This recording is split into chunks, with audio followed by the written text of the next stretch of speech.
മഞ്ജുഷ, അപ്പോൾ പിന്നെ അതാണ് നമ്മൾ അടുത്ത പ്രശ്നം. അതായത് NCSTയെയും സംശയിക്കണോ?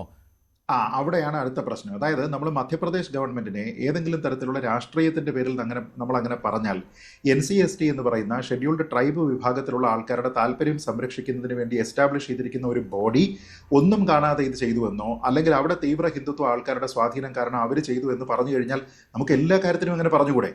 ഇപ്പം ഞാനിവിടെ വന്നതിന് ശേഷം എനിക്ക് വേണമെങ്കിൽ പറയാം, തീവ്ര ഇസ്ലാമിക പക്ഷത്തിൻ്റെ അല്ലെങ്കിൽ തീവ്ര ക്രിസ്തീയ പക്ഷത്തിൻ്റെ തീവ്ര ഹിന്ദു പക്ഷത്തിൻ്റെ ഭാഗമായിട്ടാണ് ഒരാളൊരു അഭിപ്രായം എടുക്കുക, എല്ലാ കാര്യങ്ങളിലും അയാൾ അങ്ങനെയാണ് അഭിപ്രായം എടുക്കുക എന്ന് പറഞ്ഞ് പിന്നെ ആർഗ്യുമെൻ്റ് എവിടെയാണ് നിലനിൽക്കുക? ഞാൻ പറഞ്ഞത് നമ്മൾ മുന്നോട്ട് വയ്ക്കുന്ന കാര്യങ്ങൾ എന്തിൻ്റെ പേരിലാണ്? ഒന്ന്, ശരിയാണ്, ബർത്ത് സർട്ടിഫിക്കറ്റ് ആധികാരിക രേഖയാണ്. പക്ഷേ ആ ബർത്ത് സർട്ടിഫിക്കറ്റ് സ്റ്റാൻഡ്സ് ക്യാൻസൽ. ആ ബർത്ത് സർട്ടിഫിക്കറ്റ് ക്യാൻസൽ ചെയ്യാനായിട്ട് 2 ഏജൻസികൾ, അതായത് അതിനെ വെറ്റ് ചെയ്യുന്നതിന് വേണ്ടിയിട്ട് NCSTയും അതിനെ ക്യാൻസൽ ചെയ്യാനായിട്ട് മധ്യപ്രദേശ് സർക്കാരും തീരുമാനിക്കുന്നത് ഹോസ്പിറ്റൽ റെക്കോർഡ്സിൻ്റെ അടിസ്ഥാനത്തിലാണ് എന്നുള്ളത് നമ്മുടെ മുന്നിലുള്ള ഫാക്റ്റാണ്. ഒന്ന്. 2, പിന്നീടുള്ള കാര്യം എന്ന് പറയുന്നത് പാൻ കാർഡാണ്. പാൻ കാർഡ് എന്ന് പറയുന്നത് ഏജ് പ്രൂഫ് അല്ല എന്നുള്ളത് നമുക്ക് എല്ലാവർക്കും അറിയാം, കാരണം അതിനകത്തിൽ അങ്ങനത്തെ കാര്യങ്ങളൊന്നും തന്നെ ഇല്ല. അടുത്തത് എന്ന് പറയുന്നത് വോട്ടർ ID കാർഡാണ്, പിന്നെ ആധാർ കാർഡാണ്. ഈ 2 കാര്യങ്ങളും അക്സെപ്റ്റ് ചെയ്യാൻ കഴിയില്ല എന്ന് സുപ്രീം കോടതി ബിരാദ്മാൽ സിംഘ്വി വേഴ്സസ് ആനന്ദ് പുരോഹിത് എന്നുള്ള കേസിൽ വളരെ കൃത്യമായിട്ട് പറയുന്നുണ്ട്. പ്രൈമറി എവിഡൻസ് എക്സിസ്റ്റ് ചെയ്യുന്നുണ്ട് എങ്കിൽ, അതായത് ജനനവുമായി ബന്ധപ്പെട്ട റെക്കോർഡുകൾ, ആ റെക്കോർഡ് എന്ന് പറയുന്നത് ബർത്ത് സർട്ടിഫിക്കറ്റ് ആകാം, ഇനി അതിനെ പ്രീസീഡ് ചെയ്യുന്ന ഹോസ്പിറ്റൽ റെക്കോർഡുകളാകാം, ഈ കാര്യങ്ങൾ ഉണ്ടെങ്കിൽ അതാണ് പരിശോധിക്കേണ്ടത്. അതിൻ്റെ ആബ്സെൻസിൽ വേണം ആധാർ കാർഡ് പോലെയുള്ള കാര്യങ്ങളെ പരിഗണിക്കാൻ. പക്ഷേ അത് വെരിഫൈ ചെയ്യാനായിട്ട് നിർബന്ധിതമാണ് എന്നാണ് Jarnail Singh versus state of Haryana ഈ കേസിൽ വളരെ കൃത്യമായിട്ട് പറയുന്നുണ്ട്. നിങ്ങൾക്ക് പരിശോധിക്കാൻ കഴിയുന്ന രേഖകൾ എന്തൊക്കെയാണ്? മെട്രിക്കുലേഷൻ അല്ലെങ്കിൽ അതിൻ്റെ ഇക്വലൻ്റ് ആയിട്ടുള്ള കാര്യങ്ങൾ, മുനിസിപ്പൽ അതോറിറ്റിയിൽ നിന്നുള്ള ബർത്ത് സർട്ടിഫിക്കറ്റ്. പക്ഷേ അവിടെയുമുള്ള പ്രധാനപ്പെട്ട പ്രശ്നം എന്ന് പറഞ്ഞാൽ അതിനെ പ്രീഡേറ്റ് ചെയ്തുകൊണ്ടുള്ള ഒരു ഹോസ്പിറ്റൽ റെക്കോർഡ് ഉണ്ടെങ്കിൽ അത് ആധികാരികമാണ്. ഇനി എല്ലാം പോയിക്കോട്ടെ, നമ്മുടെ ഈ ആധാർ ഇഷ്യൂ ചെയ്യുന്ന unique identification authority of India പറയുന്നത് എന്താണ്? Aadhaar is proof of identity, not a proof of date of birth. അത് അറിയാവുന്ന കാര്യമാണ്. ശരിയാണ് രാഹുൽ, അപ്പോൾ ഇതെല്ലാം അറിയാവുന്ന കാര്യമാണ്. മധ്യപ്രദേശ് സർക്കാർ 2008 ഈ കുട്ടി ജനിച്ചിരിക്കുന്നത് എന്ന് കണ്ടുകൊണ്ടാണല്ലോ, ഹോസ്പിറ്റൽ റെക്കോർഡ് അനുസരിച്ചാണല്ലോ ക്യാൻസൽ ചെയ്തിരിക്കുന്നത്. എന്നിട്ടും നിങ്ങൾ വാദിക്കുകയാണ് പ്രായപൂർത്തിയായി എന്ന്. അന്വേഷണവുമായി സഹകരിക്കുന്നുമില്ല.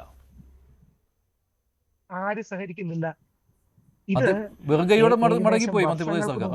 ഇത് ഏകദേശം വർഷങ്ങൾക്ക് മുമ്പുള്ള നമ്മുടെ മൊണാലിസയുടെ ആധാർ കാർഡാണ്. ഈ വർഷം, അതായത് 2008, ഞാനിപ്പം മഞ്ജുഷ് നയിച്ചിട്ടുണ്ട്. ഈ വർഷങ്ങൾക്ക് മുമ്പുള്ള ആധാർ കാർഡ് സ്കൂളിൽ പഠിക്കുന്ന മൊണാലിസ ഫേക്ക് ചെയ്തു. ഫർമാനെ പരിചയപ്പെട്ടിട്ട് ഏതാനും മാസങ്ങളേ ആയുള്ളൂ. അതായത് ഈ ആധാർ കാർഡ് ആരാ എടുത്തത്? വർഷങ്ങൾക്ക് മുമ്പ് അവരുടെ വീട്ടുകാരല്ലേ എടുത്തത്.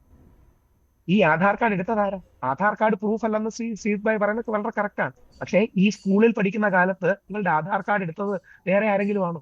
അന്ന് ആരാണ് 2008 ജനുവരി 1 ആധാർ കാർഡ് എടുത്തത്? അപ്പൊ യഥാർത്ഥത്തിൽ സംഭവിച്ചിരിക്കുന്നത് ഇല്ല, സ്കൂൾ റെക്കോർഡ് അവൈലബിൾ അല്ല, 2 പക്ഷത്തിനും അവൈലബിൾ അല്ലല്ലോ.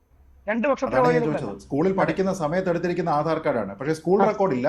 പക്ഷേ സ്കൂളിൽ പഠിക്കുന്ന കാലത്ത് അല്ല, സ്കൂളിൽ പഠിക്കുന്നു എന്ന് പറഞ്ഞാൽ പ്രായം കൊണ്ട് സ്കൂളിൽ പഠിക്കുന്ന കാലത്ത്. എക്സാക്ട്ലി, ഞാൻ പറഞ്ഞത് മെട്രിക്കുലേഷൻ ഡേറ്റ ഉൾപ്പെടെയുള്ള സ്കൂൾ അഡ്മിഷൻ ഉൾപ്പെടെയുള്ള കാര്യങ്ങൾ ഒറിജിനൽ ആയിട്ട് അതിന് വേണ്ടിയിട്ട് പരിഗണിക്കാമെന്നിരിക്കെ അത് പരിഗണിക്കാൻ കഴിയാത്ത ആധാർ കാർഡിനേക്കാൾ നമ്മൾ അന്വേഷിക്കേണ്ടത് ഏതാണ്?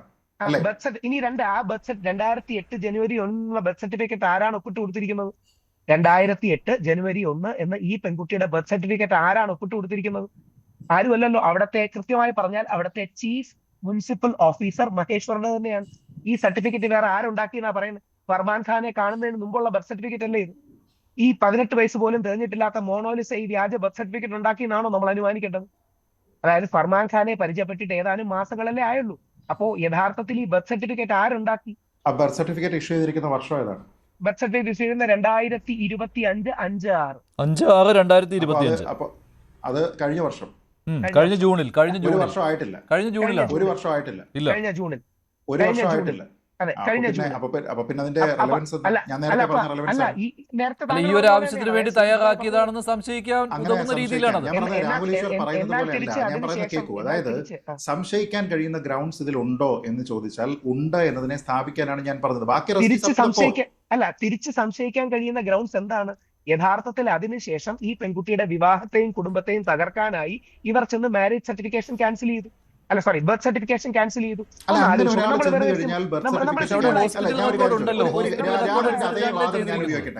രാഹുലിന്റെ അതേ വാദം ഞാൻ തിരിച്ചുപയോഗിക്കട്ടെ. രാഹുൽ പറയുന്നത് ചില ആൾക്കാർക്ക് സ്വാധീനിച്ചുകൊണ്ട് ഈ ബർത്ത് സർട്ടിഫിക്കറ്റ് ക്യാൻസൽ ചെയ്യാൻ സാധിച്ചു, പക്ഷേ ഇങ്ങനെയുള്ള കാര്യങ്ങളൊക്കെ ക്രിയേറ്റ് ചെയ്യാൻ കഴിയുമോ എന്നാണ്. അങ്ങനെ സ്വാധീനത്തിന്റെ അടിസ്ഥാനത്തിൽ ക്യാൻസൽ ചെയ്യാൻ കഴിയുമെങ്കിൽ അതേ വാദം ഉപയോഗിച്ചുകൊണ്ട് സ്വാധീനത്തിന്റെ അടിസ്ഥാനത്തിൽ ക്രിയേറ്റ് ചെയ്യുകയും അത് 1 വർഷം പോലും ആയിട്ടില്ല ഇതിന് തൊട്ട് മുമ്പ് ക്രിയേറ്റ് ചെയ്താണെന്നുള്ള ഒരു വാദം പറഞ്ഞാൽ ലോജിക്കൽ അല്ലേ? കൃത്യമായ മറുപടി പറയാം. മോണോലിസ എന്ന് പറയുന്ന നമ്മുടെ പലരുടെയും ഭാഷയിൽ 18 തികയാത്തൊരു കുട്ടി ആധാർ കാർഡും പാൻ കാർഡും ബർത്ത് സർട്ടിഫിക്കറ്റും ഇലക്ട്രോൾ ഐഡിയും ഫേക്ക് ചെയ്തു എന്നാണോ നമ്മൾ അനുമാനിക്കേണ്ടത്? ഫർമാൻ ഖാനെ കാണുന്നതിന് മുമ്പുള്ള ആധാർ കാർഡ് അടക്കം മോണോലിസയുടെ ഇരിപ്പില്ലേ? ഫർമാൻ ഖാൻ വന്നിട്ട് ഏതാനും മാസങ്ങളല്ലേ ആയുള്ളൂ. അങ്ങനെയാണെങ്കിൽ ആ കുട്ടിയുടെ അച്ഛനും അമ്മയും സ്വന്തം മകളെ തള്ളി പറയുന്നു എന്നാണോ നമ്മൾ അനുമാനിക്കേണ്ടത്? ആ കുട്ടി അല്ല, ഈ കല്യാണം പ്രണയ വിവാഹത്തിൽ പലപ്പോഴും വീട്ടുകാർ ഇരുപക്ഷത്താകാറില്ലേ, പല പക്ഷത്താകാറില്ലേ? പക്ഷെ എന്തുകൊണ്ട് ആരും പ്രായത്തിന്റെ കാര്യത്തിൽ പറയാറില്ല? ഈ പെൺകുട്ടിയുടെ അച്ഛനും കൂടെ അല്ലേ കേരളത്തിൽ വന്നത്? പോലീസ് സ്റ്റേഷനിൽ പോയത് ഈ പെൺകുട്ടിയുടെ അച്ഛനും കൂടെ അല്ലേ? ആ പെൺകുട്ടിയുടെ പ്രായത്തിനെ കുറിച്ച് പ്രണയ വിവാഹത്തിനോട് എതിർപ്പുള്ള ആൾക്കാർ എന്റെ കുട്ടി മൈനറാണ് എന്ന രീതിയിലത്തേക്ക് പറയുന്ന കേസുകളില്ല. ഒന്നാമത്തെ കാര്യം, മൈനർ ആണെങ്കിൽ അച്ഛൻ എന്തിനാ വിട്ടിട്ട് പോയത്? ഞാൻ ചോദിക്കുന്നത് മൈനർ അല്ല എങ്കിൽ മധ്യപ്രദേശ് സർക്കാരും NCSTയും, ഞാൻ പറഞ്ഞത് NCST എന്ന് പറഞ്ഞ ഏറ്റവും കൂടുതൽ ഇന്ത്യയിൽ അക്കൗണ്ടബിലിറ്റി ഉള്ള ഒരു ബോഡിയാണ്. അവർ എന്തിന്റെ പേരിലാണ് വെരിഫൈ ചെയ്തതിനു ശേഷം അത് വേണ്ടെന്ന് ഏതോ ഒരു പ്രഥം എന്ന് പറഞ്ഞ ഒരു വ്യക്തി പറഞ്ഞു കഴിഞ്ഞാൽ അയാളുടെ താളത്തിന് തുല്യൻ അയാൾ ഇന്ത്യൻ പ്രസിഡന്റ് ആണോ? NCSTയുടെ തലവൻ ഏത് പാർട്ടിക്കാരനാണ്? അങ്ങനെയൊക്കെ നോക്കിക്കഴിഞ്ഞാൽ അങ്ങനെയാണ് നമുക്ക് പിന്നെ കോടതി ഉത്തരവിടുന്ന ജഡ്ജിനെ നമുക്ക് അങ്ങനെ പറയേണ്ടി വരുമല്ലോ. രാഹുൽ ഞാൻ ഒരു കാര്യം ചോദിക്കട്ടെ, മുനിസിപ്പൽ കോർപ്പറേഷനിൽ മുനിസിപ്പാലിറ്റിയിൽ നിന്ന് ഈ ബർത്ത് സർട്ടിഫിക്കറ്റ് ഇഷ്യൂ ചെയ്തിരിക്കുന്ന ആളിന്റെ ജാതിയും മതവും അയാളുടെ പാർട്ടിയും ഏതാണെന്ന് നമുക്കറിയോ? രാഹുൽ അന്വേഷിച്ചു? ഇല്ല. ഇതൊക്കെ നമ്മൾ തരാതരം പറയുകയല്ലേ? നീ തിരിച്ചു ചോദിക്കാം, സിമ്പിൾ ചോദ്യം. ആര് പ്രിപ്പയർ ചെയ്തു എന്നാണ് ശ്രീജിത് ഭായ് അനുമാനിക്കുന്നത്? വർഷങ്ങൾക്കുള്ള ആധാർ കാർഡും പാൻ കാർഡും ഇലക്ട്രോൾ ഐഡിയും ബർത്ത് സർട്ടിഫിക്കറ്റും ആര് ഫേക്ക് ചെയ്തു? കണ്ടുപിടിക്കണം. ആരോപണം നിലനിൽക്കുന്നെങ്കിൽ അത് കണ്ടുപിടിക്കും. അപ്പൊ അങ്ങനെയാണെങ്കിൽ എന്റെ ചോദ്യം ഹോസ്പിറ്റൽ റെക്കോർഡ് എന്തുകൊണ്ട് 2009 ഡിസംബർ 30 എന്ന് പറയുന്ന ഹോസ്പിറ്റൽ റെക്കോർഡ് ഇവരുടെ അനിയന്റെയാണ്. ലെടുക്ക എന്നുള്ളത് ലെടുക്കി ഇവര് മാറ്റിയതാണ്. ഇവരുടെ അനിയന്റെ ഒരു സ്ഥലം തിരിച്ചു ചോദിച്ചോട്ടെ, ഒരു വീട്ടിൽ ഒരേ പ്രായമുള്ള 2 കുട്ടികൾ വേറെ വേറെ കാലത്തുണ്ടാവും? അല്ല, അത് ഒരേ പ്രായമാണെന്ന് രാഹുൽ പറയല്ലേ? രാഹുൽ എന്റെ സംശയം എന്ന് പറഞ്ഞാൽ ഇതൊക്കെ അന്വേഷിക്കുന്നതിന് വേണ്ടിയാണല്ലോ, അല്ല ഇതെല്ലാം അന്വേഷിക്കുന്നതിന് വേണ്ടിയാണല്ലോ മധ്യപ്രദേശ് പോലീസ് വന്നത്. ഇതെല്ലാം അന്വേഷിക്കുന്നതിന് വേണ്ടി മധ്യപ്രദേശ് പോലീസ് വരുന്നു. അല്ലല്ല, ഞാൻ പോട്ടെ, രാഹുൽ പറഞ്ഞു അന്വേഷണവുമായി സഹകരിച്ചെന്ന് രാഹുൽ പറയുന്നു. കേരള പോലീസ് അല്ലല്ല രാഹുലെ, അല്ലല്ല താങ്കളുണ്ടല്ലോ, താങ്കളാണല്ലോ നിയമോപദേശം കൊടുക്കുന്നത്. അന്വേഷണവുമായി സഹകരിച്ചു എന്ന് താങ്കൾ പറയുന്നു. എന്ത് സഹകരണമാണ് അന്വേഷണവുമായി ഉണ്ടായത്? ഇതെല്ലാം കണ്ടുപിടിക്കാനാണല്ലോ മധ്യപ്രദേശ് പോലീസ് വന്നത്. അവർ ശ്രീജിത് ഭായ് സത്യവും ഫാക്ടും പറയുന്ന ഒരാളാണല്ലോ. ഫർമാനെതിരെ പോക്സോ കേസ് എടുത്തിട്ടുണ്ടോ? അബ്ഡക്ഷൻ ആണ് കേസ്. പോക്സോ കേസ് എന്നൊക്കെ ഉള്ളത് വ്യാജ മാധ്യമ നിർമ്മിതിയാണ്. ഫർമാനെതിരെ മധ്യപ്രദേശ് പോലീസ് പോക്സോ കേസ് അല്ല ഇട്ടിരിക്കുന്നത്, അബ്ഡക്ഷൻ കേസാണ്. എന്റെ FIR ഉണ്ട്, ഞാൻ അയച്ചു തരാം. ഇതൊക്കെ സ്പൈസ് അപ്പ് ചെയ്യാൻ വേണ്ടി നമ്മുടെ നാട്ടിൽ ഉണ്ടാക്കുന്ന കള്ളത്തരങ്ങളാണ്. ഫർമാനെതിരെ മധ്യപ്രദേശ് പോലീസ് പോലും അബ്ഡക്ഷന്റെ കേസാണ് ഇട്ടിരിക്കുന്നത്, പോക്സോ കേസ് അല്ല. 2, അബ്ഡക്ഷൻ എന്ന കേസ് നിലനിൽക്കാത്തതിന്റെ കാരണം ഇവളുടെ അച്ഛന്റെ കൂടാണ് വന്നത്. ഇവളുടെ അച്ഛൻ എന്ന് പറയുന്ന ജയസിംഗ് ഭോസ്ലെയാണ് പോലീസ് സ്റ്റേഷനിൽ കൊണ്ടുപോയി ഇവരോടൊപ്പം ആധാർ കാർഡ് കൊടുത്തത്. അങ്ങനെയാണെങ്കിൽ മൈനറായ കുട്ടിയെ വിട്ടിട്ട് ഇയാൾ പോണത് എന്തിനാ? അതിനുശേഷം ഇവർക്ക് പണി കൊടുക്കാനായി നമ്മുടെ നാട്ടിലെ കമ്മ്യൂണിസ്റ്റ് സർക്കാർ കള്ളക്കേസുകൾ ഇടുന്നത് പോലെ അവര് കള്ളക്കേസ് ഇടുകയാണ്. എന്നിട്ട് ഇവരെ ബുദ്ധിമുട്ടിക്കാൻ നോക്കുകയാണ്. ശ്രീ ഗണപത് എന്ന SI ആണ് വന്നത്. ഞാൻ ശ്രീ ഗണപതിനോട് പറഞ്ഞു, സാറേ ദ്രോഹിക്കരുത്, പാവപ്പെട്ട പിള്ളേരാണ്, 2-3 ദിവസമായിട്ട് ഓട്ടത്തിലാണ്, ഇവരെ ദ്രോഹിച്ചിട്ട് എന്ത് കിട്ടാനാണ്? ഒറ്റ കാര്യമേ ഉള്ളൂ. ഇനി നേരത്തെ അങ്ങ് പറഞ്ഞു രാഹുൽ ഈശ്വറാണോ മധ്യപ്രദേശ് ഗവൺമെന്റ് ആണോ എന്ന് ഒരു സംശയം വേണ്ട. വരുന്ന വർഷങ്ങളിൽ നോക്കിക്കോളൂ, ഈ വിഷയം നമുക്ക് കാണുമല്ലോ. ഇത്രയും ഡോക്യുമെന്റ്സ് എങ്ങനെയാണ് മോണോലിസയ്ക്ക് ഫേക്ക് ചെയ്യാൻ കഴിയുക? ഒന്ന് ആലോചിച്ച് നോക്കുക. 2 Aadhaar, pan card, electoral ID card, birth certificate. ഇനിയും ഇതിന്റെ പിന്നിൽ പറയാൻ പോകുന്നത് ഫർമാന്റെ മറ്റ് ബന്ധങ്ങളാണ്. ഫർമാൻ വരുന്നതിന് മുമ്പുള്ള ഡോക്യുമെന്റ്സ് അല്ലേ? അപ്പൊ യഥാർത്ഥത്തിൽ ഇവൾക്ക് പ്രായം കുറവുണ്ടെന്ന് കാണിച്ച് ഇവരുടെ കുടുംബത്തെ തകർക്കാനും ഇവരുടെ കല്യാണത്തെ തകർക്കാനും ചില തീവ്ര വലതുപക്ഷ ശക്തികൾ രാഹുൽ അതിന് NCSTയും മധ്യപ്രദേശ് സർക്കാരും കൂട്ടു നിൽക്കുന്നു എന്നുള്ളതാണ് രാഹുലിന്റെ ആരോപണം. അതത്ര ചെറിയ കാര്യമല്ല. സർക്കാരുകൾ നമ്മുടെ ലെഫ്റ്റ് ഗവൺമെന്റ് എത്രയോ കള്ളക്കേസിൽ കൂട്ടുനിൽക്കുന്നു. അത് ശരിയായ ആരോപണം അല്ല രാഹുൽ. ഇതിന്റെ പ്രധാന എന്നാ പിന്നെ രാഹുൽ പറയുന്നു ഞാൻ ഒരു കാര്യം ചോദിക്കാം. എന്നാ പിന്നെ രാഹുൽ പറയുന്നു പോക്സോ കേസ് ചാർജ് ചെയ്തിട്ടില്ല എന്ന്.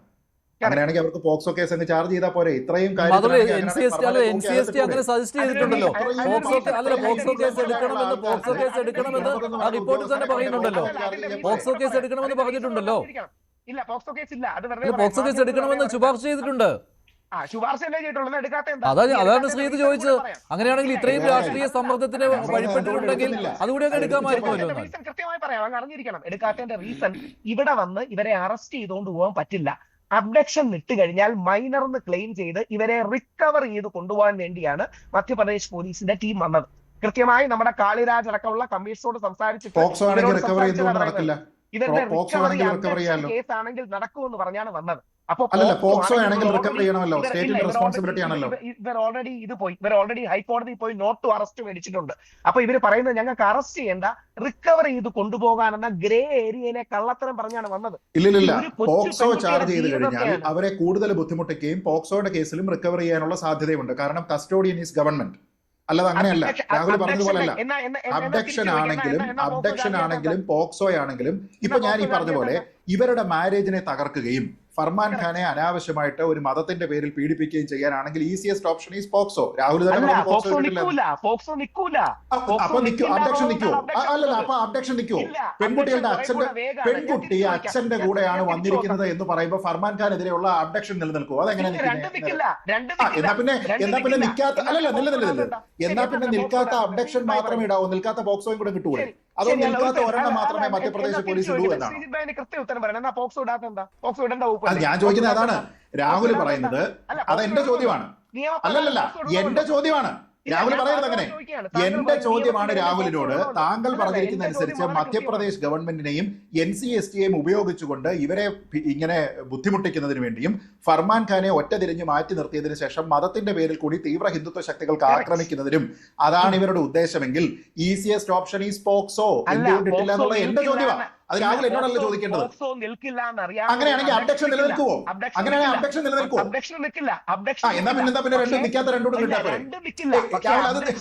ശരി, രാഹുലിന്റെ വാദമാണ്, മുഴുവൻ രാഹുലിന്റെ വാദമാണ് കേട്ടോ വരുന്നത്. ഇതൊന്നും മധ്യപ്രദേശ് പോലീസിന്റെ വാദമോ NCSTയുടെ വാദമോ ഒന്നുമല്ല. അല്ലല്ലേ, ഇതൊന്നും രാഹുലിന്റെ വാദമാണ്. ശ്രീ ജോർജ് ജോസഫ്, ഇത് രാഹുലിന്റെ വാദം മാത്രമായിട്ടാണോ താങ്കൾ കാണുന്നത്? അതോ ഇതൊന്നും കേസ് നിലനിൽക്കില്ല എന്നതുകൊണ്ട് മധ്യപ്രദേശ് പോലീസ് സൗകര്യപൂർവ്വം ഇവിടെ വന്ന ഒരു അന്വേഷണത്തിന്റെ പ്രഹസനം കാട്ടി മടങ്ങി എന്നാണോ? അല്ല, ഒരു സെക്കൻഡ്, ഞാൻ ജോർജ് ജോസഫ് അദ്ദേഹം കൂടി ഉണ്ട്. അല്ല, ശ്രീധർ വരാം. ജോർജ് ജോസഫ്, ഒരു സെക്കൻഡ് രാഹുൽ. അല്ല, ജോർജ് ജോസഫ് പോക്സോ കേസ് ഇടുന്നില്ല എന്നും നിലനിൽക്കില്ല എന്നതുകൊണ്ട് പിന്നെ അബ്ഡക്ഷൻ കേസ് ഇടുമെന്നാ പറഞ്ഞത്. അത് എന്ത് ലോജിക്കാ? ശരി, ശ്രീ ജോർജ് ജോസഫ്. അല്ലല്ല, ഞാൻ വരാം, നിങ്ങളുടെയും വരാം. ശ്രീ ജോർജ് ജോസഫ്, ഞാൻ വരാം. രാഹുലെ വരാം. ഉണ്ട്, നിങ്ങൾക്ക് അല്ലല്ല സമയം തരാം. ശരി, അബ്ഡക്ഷൻ ഇട്ടത്? ശരി, എന്തിനാ അബ്ഡക്ഷൻ ഇട്ടത്? Shri George Joseph. രാഹുൽ ഇത് പറയണത് എന്താണെന്ന് വെച്ചാൽ രാഹുലാണ് കേട്ടോ നിയമോപദേശം കൊടുക്കുന്ന ഇവർക്ക്, അതുകൊണ്ടാണ്. ശ്രീ ജോർജ് ജോസഫ്, എന്തിനാ അബ്ഡക്ഷൻ ഇട്ടത്? നിലനിൽക്കത്തില്ലെങ്കിൽ അബ്ഡക്ഷൻ ഇട്ടത് നിങ്ങൾ നിർത്തൂ. George Joseph,